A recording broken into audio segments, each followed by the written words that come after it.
మన పెద్దోళ్ళకి ప్రతి సంవత్సరం పెద్ద పండక్కి మాత్రం ఖచ్చితంగా కొత్త బట్టలు ఉండేవి. తర్వాత మనప్పుడు పెద్ద పండగతో పాటు దగ్గర దగ్గర ప్రతి పండక్కి కొత్త బట్టలు ఉండేవి.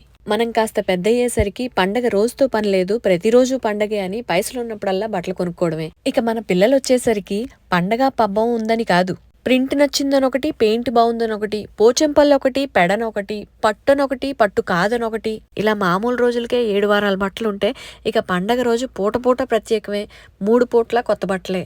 ఒకప్పుడు కొనుక్కునే వాళ్ళు ఎక్కువ, అమ్మేవాళ్ళు తక్కువ ఉండేవారు. కనుక కూతురుకో కొడుక్కో కొత్త బట్టలు కొనాలి అంటే కిలోమీటర్ల అవతల ఉన్న ఒకే ఒక కొట్టుకి కుటుంబం అంతా కలిసి వెళ్ళి కావాల్సినవి మాత్రం కొనుక్కునేవారు. కానీ ఇప్పుడు సెంటీమీటర్కో షాపు, ఇంటింటికో బొటిక్తో పాటు ఫోన్లోనే షాపింగ్ మాల్ల ప్రపంచమంతా అరచేతిలోకి వచ్చేసరికి స్వైప్ చేయంగానే సరికొత్త చీర సిద్ధం అంటున్నారు, క్లిక్ చేయంగానే కొత్త బట్టలు కుట్టి మరీ పంపించేస్తున్నారు.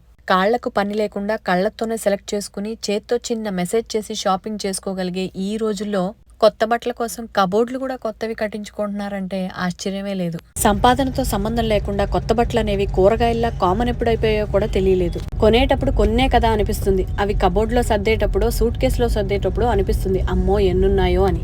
ఇన్ని కబుర్లు చెప్తున్నా ఈ కొత్త బట్టల కనికట్టుకి నేను కూడా కట్టుబానిసనని చెప్పుకోవడానికి కొంచెం కూడా సిగ్గుపడట్లేదు. ఎందుకంటే ఓ సగటు ఆడపిల్లగా, ఓ ఆడపిల్లకి అమ్మగా మాకదో అడిక్షన్. మరి కోవిడ్ తర్వాత అంతకన్నా ఎక్కువగా కనిపించకుండా కమ్ముకున్న పెద్ద మహమ్మారి అంటే ఈ క్లోతింగ్ ప్రపంచమే. మందు సిగరెట్టు మాన్పించడానికి రీహాబిలిటేషన్ సెంటర్స్ ఉన్నట్టు ఆన్లైన్ క్లోతింగ్ అడిక్షన్కి కూడా రీహాబిలిటేషన్ సెంటర్స్ వస్తాయేమో ఎవరికి తెలుసు.